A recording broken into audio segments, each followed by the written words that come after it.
So the canary in the coal mine was last August. So about a year ago, the SEC sent Workday a letter and they read through their 10K. So each year you have to file this annual report. The 10Q is every quarter, 10K is once. And they noticed that something was off because Workday was referring to its net dollar retention rates in the MD&A. That's not a drug. It's management discussion and analysis. It's a drug if you're CJ. They weren't sharing the rates, Kyle. So the fine folks over at the SEC, they thought it might be something good to fix because like disclosures being like the whole point of doing an SEC filing. It's for the public good so you can be an informed investor. So wait, so like they're basically like, we have very healthy net dollar retention rates, and the SEC's like, but what are they? Yeah.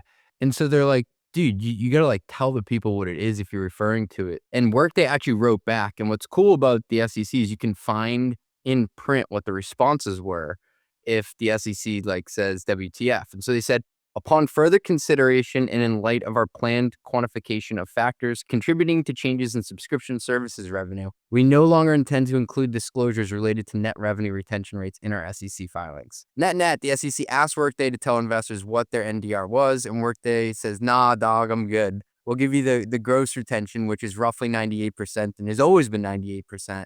We're going to call it a day after that. They should really go in the newsletter writing misses. This is some writing skills. Upon further consideration and in light of our planned quantification of factors. Like, what is this language? This is worse than ChatGPT writing. But it did the trick because SEC was like, okay, I guess.